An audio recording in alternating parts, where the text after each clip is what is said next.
एक बच्ची जो बेहद ही गरीब परिवार में जन्म तो लेती है, लेकिन देखने में बेहद ही खूबसूरत। गरीब पिता अपनी बच्ची को पाकर सिर्फ इसलिए खुश होता है क्योंकि उसे लगता है कि बच्ची की शादी कराने में कोई परेशानी नहीं होगी। लेकिन बच्ची जो देखने में जितनी ही खूबसूरत, किस्मत से उतना ही बदनसीब। शादी कर जब अपने ससुराल जाती है तो एक ऐसे राह पे निकल पड़ती है जिसका शायद किसी ने अंदाज़ा भी नहीं लगाया था। और आखिरकार एक दिन ऐसा समय आता है जिस दिन उसकी बड़ी ही बेरहमी तरीके से हत्या कर दी जाती है। पुलिस जब इस केस की छानबीन करना शुरू करती है तो एक ऐसा सच्चाई सामने निकल कर आता है जिसे सुनने के बाद हर व्यक्ति सोचने और समझने पे मजबूर हो जाता है कि आज भी हमारे समाज में न जाने कैसे कैसे विकृत मानसिकता के लोग भरे पड़े हैं। नमस्कार, आदाब, मैं हशमुद्दीन और आप देख रहे हैं सफ़र क्राइम तक। आज की जो सच्ची घटना मैं आपको सुनाने वाला हूं, दरअसल ये घटना है मध्य प्रदेश के इंदौर शहर की। इंदौर का एक कस्बा आता है महू, और इसी महू कस्बे के अंतर्गत एक कॉलोनी आता है पत्तीपुरा। बात कर रहा हूं मैं 2 अक्टूबर 2019 की। गांधी जयंती होने की वजह से नेशनल छुट्टी था, हर व्यक्ति अपने घरों में थे। इसी पत्तीपुरा इलाके के कुछ बच्चे जब सुबह सुबह खेलने के लिए अपने घरों से बाहर निकलते हैं और खेलते कूदते जब नाले के नज़दीक पहुंचते हैं तो नाले के अंदर का नज़ारा देख वो ज़ोर ज़ोर से चीखने चिल्लाने लगते हैं। दरअसल नाले के अंदर एक मानव शरीर के 2 पैर पड़ा हुआ था। बच्चों की चीख पुकार सुनकर आसपास के लोग भी इकट्ठा हो जाते हैं, पर आसपास के लोग जब इस तरह की नज़ारा देखते हैं, देखकर पूरे इलाके में सनसनी फैल जाती है। तभी इस बात की जानकारी पुलिस को दी जाती है। इधर पुलिस को जैसे ही सूचना मिलती है, पुलिस अपने टीम के साथ घटनास्थल पर पहुंचती है और दोनों पैरों को नाले से बाहर निकालती है, जिसे देख ये तो साफ क्लियर हो जाता है कि शायद किसी मानव की हत्या की गई है। लेकिन पुलिस के लिए भी सबसे बड़ा चैलेंज ये हो जाता है कि जब तक उसके बॉडी के सारे पार्ट्स नहीं मिल जाते, पुलिस इस केस में एक कदम आगे नहीं बढ़ सकती थी। इसीलिए पुलिस उस इलाके के तमाम जगहों पे तलाश करना शुरू कर देती है। पुलिस अपनी तमाम कोशिश कर लेती है, लेकिन इसके बावजूद भी शरीर का कोई भी पार्ट्स बरामद नहीं होता है।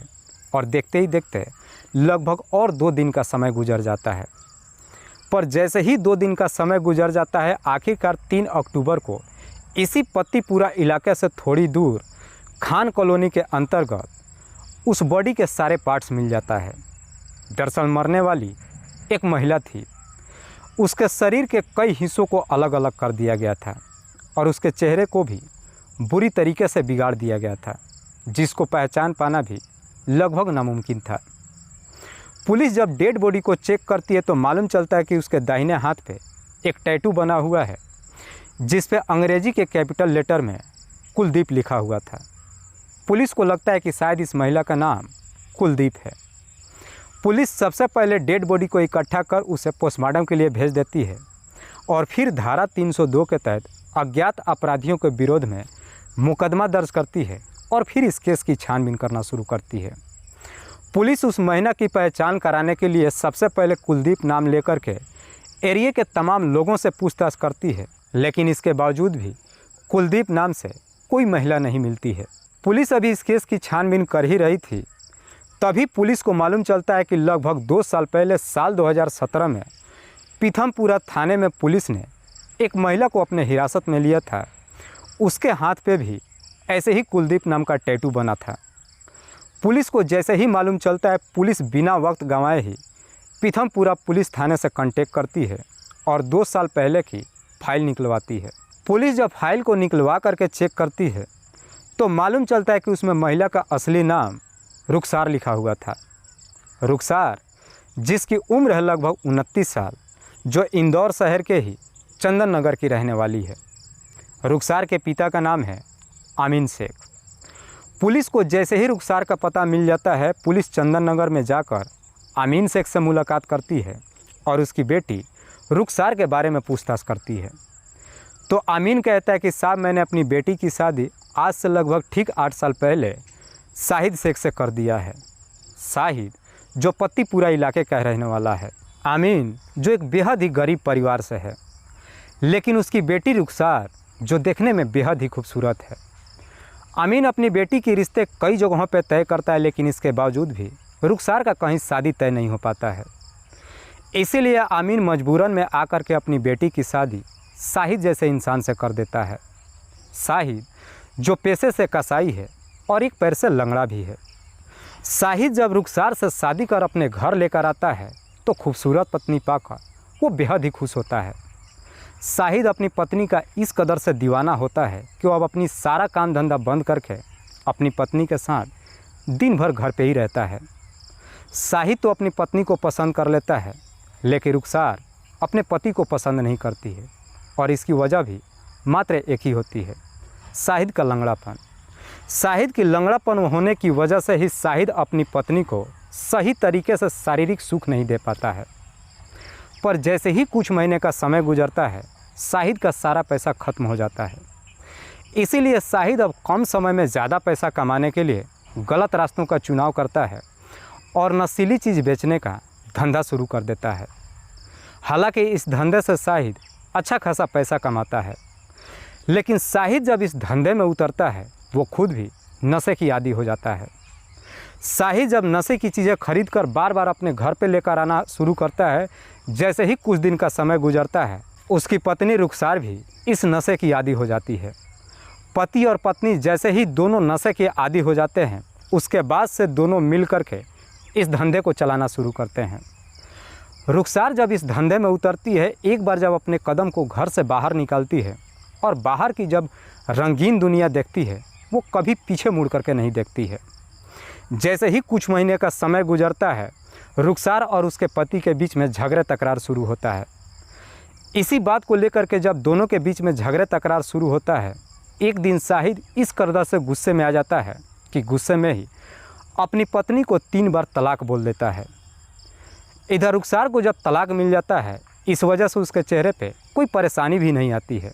तलाक के बाद रुखसार अपने मायके भी नहीं जाती है, बल्कि इसी महू इलाके में एक किराए का कमरा लेकर अकेले रहने लगती है और फिर नशे की धंधा करना शुरू कर देती है।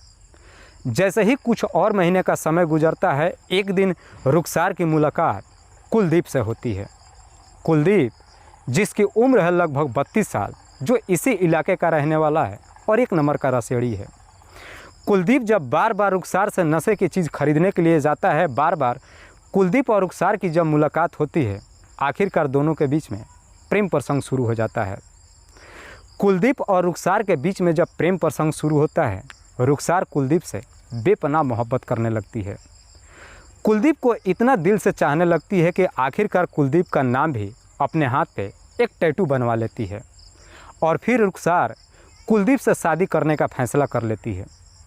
लेकिन इससे पहले कि रुखसार कुलदीप से शादी करती, साल 2017 में ही रुखसार के घर पे पुलिस छापा मार देती है, जिसकी वजह से कुलदीप और रुखसार दोनों पकड़े जाते हैं और पुलिस इन दोनों को पकड़कर जेल भेज देती है। जेल में जाने के बाद कुछ महीने के बाद रुखसार बेल पर रिहा होकर तो आती है, लेकिन कुलदीप जब बेल पर रिहा होकर के आता है, उसका कहीं कुछ पता ही नहीं चलता है और ना ही वो कभी रुखसार के पास वापस चल के भी आता है। हालांकि रुखसार कुलदीप के बारे में पता लगाने के लिए तमाम कोशिश करती है, लेकिन इसके बावजूद भी कुलदीप का कहीं कुछ पता नहीं चलता है। रुखसार फिर से अकेले ही अपने मकान में रहने लगती है। लेकिन जब अपने घर में अकेले रहने लगती है, एक दिन उसका पुराना पति शाहिद जा कर के उससे मुलाकात करता है और फिर शाहिद उसे अपनी वापस दुनिया में लाने की बात कहता है। लेकिन रुखसार शाहिद को साफ मना कर देती है, लेकिन शाहिद के सामने एक ऑफ़र रखती है। कहती है कि मैं तुमसे दोबारा शादी तो नहीं करूँगी, लेकिन तुम्हारा जब मन करे तुम आकर के अपने शरीर की प्यास यहाँ पे मिटा सकते हो। मेरा भी जब मन करेगा मैं भी तुम्हारे पास चली आऊँगी। रुखसार जैसी इस तरह की बातें शाहिद से कहती है तो शाहिद भी सोचता है कि शादी करने की ज़रूरत है क्या है, जो चीज़ मुझे चाहिए वो देने के लिए तो तैयार ही है। उसके बाद से शाहिद अक्सर अब रुखसार से मिलने के लिए जाता है। रुखसार को भी जब मन करता है वो जाकर शाहिद से मुलाकात करती है। समय बेहतर तरीके से गुजरना शुरू होता है। लेकिन इधर इसी पत्तीपुरा इलाके का रहने वाला नकुल जिसकी उम्र है लगभग 46 साल, जो एक नंबर का नशेड़ी आदमी नहीं है बल्कि रंगीन किस्म का आदमी भी है। एक दिन नकुल एक कॉल गर्ल्स को जब अपने ही घर में बुला करके उससे मुलाकात करता है, उसी अवस्था में नकुल की पत्नी उन दोनों को आपत्तिजनक स्थिति में देख लेती है। इसीलिए नकुल की पत्नी भी उसे अपने घर से बाहर निकाल देती है। नकुल अपना घर तो छोड़ देता है, लेकिन अपने ही इलाके में किराए का कमरा ले लेता है। दिन भर काम करता है, जो भी पैसा कमाता है उन पैसों से नशे करके अपना समय गुजारता है। इधर नकुल जब एक दिन नशे की चीज़ खरीदने के लिए रुखसार के घर पे जाता है और पहली बार जब रुखसार की खूबसूरती को देखता है तो पहली नज़र में उसे अपना दिल दे बैठता है।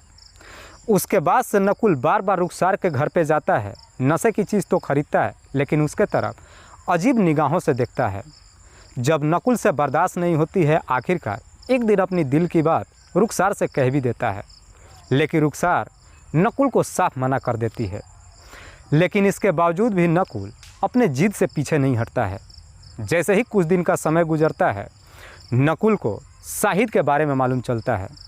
नकुल को जब मालूम चलता है कि शाहिद उसका पुराना पति है, नकुल शाहिद से जाकर के दोस्ती कर लेता है। शाहिद और नकुल के बीच में जब दोस्ती होती है, नकुल शाहिद के ऊपर ढेरों सारे पैसे लुटाना शुरू कर देता है, उसको ढेरों सारे कर्ज भी देता है। लेकिन जैसे ही कुछ दिन का समय गुजरता है, एक दिन नकुल और शाहिद दोनों एक साथ बैठ कर के शराब पी रहे थे। शाहिद इस कदर से नशे में आ जाता है कि अब वो अपनी और रुखसार दोनों की बातें नकुल से कह देता है। जैसे ही अपनी सारी सच्चाई नकुल से बताता है तो सुन करके नकुल को भी लगता है कि जो उसने इरादा किया है शायद वो शाहिद पूरा कर सकता है। अब नकुल शाहिद से कहता है कि मुझे एक बार रुखसार के साथ में समय गुजारना है और तुम्हें इसमें मेरी मदद करनी होगी। इधर शाहिद भी नकुल के एहसानों तले इस कदर से दब चुका था कि मजबूर होकर नकुल की बात उसे माननी पड़ गई और फिर नकुल को वादा कर देता है। इसी सिलसिले में शाहिद आकर के एक दिन रुखसार से मुलाकात करता है और कहता है कि एक दिन तुम नकुल को समय दे दो। लेकिन जब इस तरह की बातें रुखसार से कहता है, रुखसार शाहिद की बात नहीं मानती है। जब कुछ दिन का समय गुजर जाता है, इधर अब नकुल को लगता है कि शायद शाहिद भी उसका काम नहीं करने वाला है। इसीलिए अब नकुल शाहिद के ऊपर दबाव डालना शुरू कर देता है। जैसे ही शाहिद के ऊपर दबाव डालता है, शाहिद उस दिन नकुल के सामने एक प्रस्ताव रखता है। कहता है कि मेरे पास एक प्लान है, क्यों ना मैं रुखसार को तुम्हारे ही घर पे बुलाता हूँ, हम तीनों एक साथ बैठ करके शराब पीते हैं। जैसे ही रुखसार नशे में आ जाएगी, तुम अपनी तमन्ना पूरी कर लेना। जैसे ही इस प्लान के बारे में नकुल को बताता है, नकुल को भी ये प्रस्ताव काफ़ी हद तक पसंद आ जाता है। और फिर इसी षड्यंत्र के तहत शाहिद 1 अक्टूबर 2019 को शाम के करीब 6 बजे के आसपास रुखसार को नकुल के घर पे बुलाता है और फिर तीनों बैठकर एक साथ ही शराब पीते हैं। लेकिन नकुल और शाहिद अपने षड्यंत्र के तहत रुखसार को ज़्यादा शराब पिलाते हैं। इधर रुखसार जब काफ़ी मात्रा में शराब पी लेती है, उसी वक्त ही उसे शारीरिक का तलब जग जाता है और फिर नकुल के घर में ही शाहिद के साथ में संबंध बनाने लगती है। रुखसार ये भी जानती है कि उसके सामने नकुल खड़ा है, लेकिन इसके बावजूद भी वो शाहिद के साथ में संबंध बनाने लगती है और ये सारा नज़ारा नकुल सामने खड़ा होकर के देखने लगता है। दरअसल नकुल इस चीज़ का इंतज़ार करने लगता है कि उसकी बारी कब आएगी।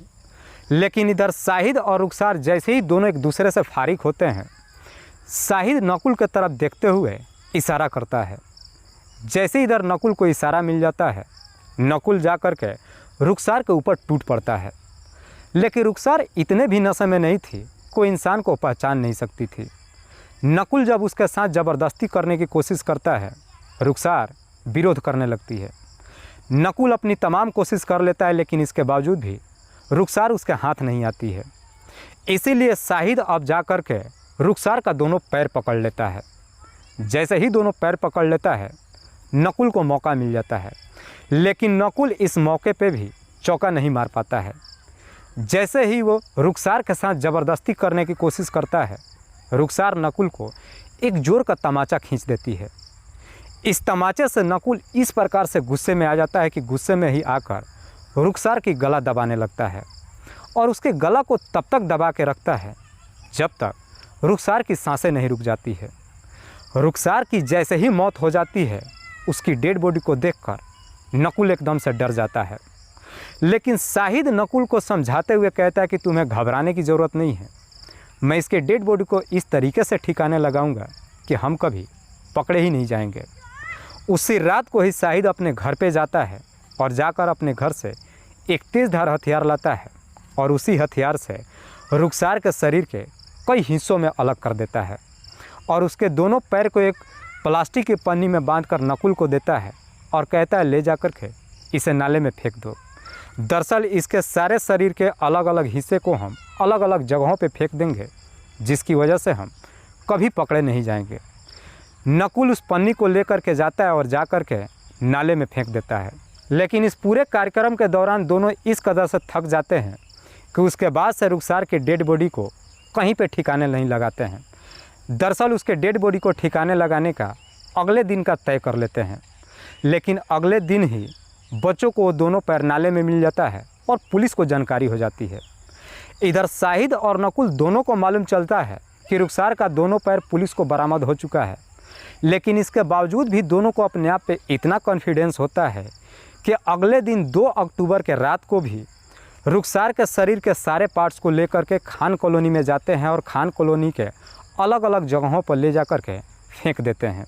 इधर पुलिस भी जब इस केस की छानबीन करते हुए पतिपुरा इलाके के सीसीटीवी जब चेक करती है तो उस सीसीटीवी में नकुल एक पन्नी को ले जाते हुए दिखाई देता है, जिसके आधार पर पुलिस नकुल को गिरफ्तार कर लेती है और नकुल से जब पूछताछ करती है तो नकुल भी शाहिद का नाम बता देता है। पुलिस जब शाहिद को गिरफ्तार करती है और शाहिद से जब इस हत्या के बारे में पूछताछ करती है तो शाहिद भी बिना किसी सख्ती दबाव के अपना जुर्म ही नहीं कबूल करता है, बल्कि अपनी सारी कहानी भी बयां कर देता है। फिलहाल पुलिस ने इन दोनों आरोपियों को अपने कस्टडी में लेकर इन दोनों पे गंभीर धाराओं में मुकदमा दर्ज करके जेल भेज दिया है। दोस्तों, इस पूरी घटना के बारे में आप क्या सोचते हैं? आप अपनी राय हमें कमेंट बॉक्स में ज़रूर दीजिएगा। तब तक के लिए जय हिंद, जय भारत।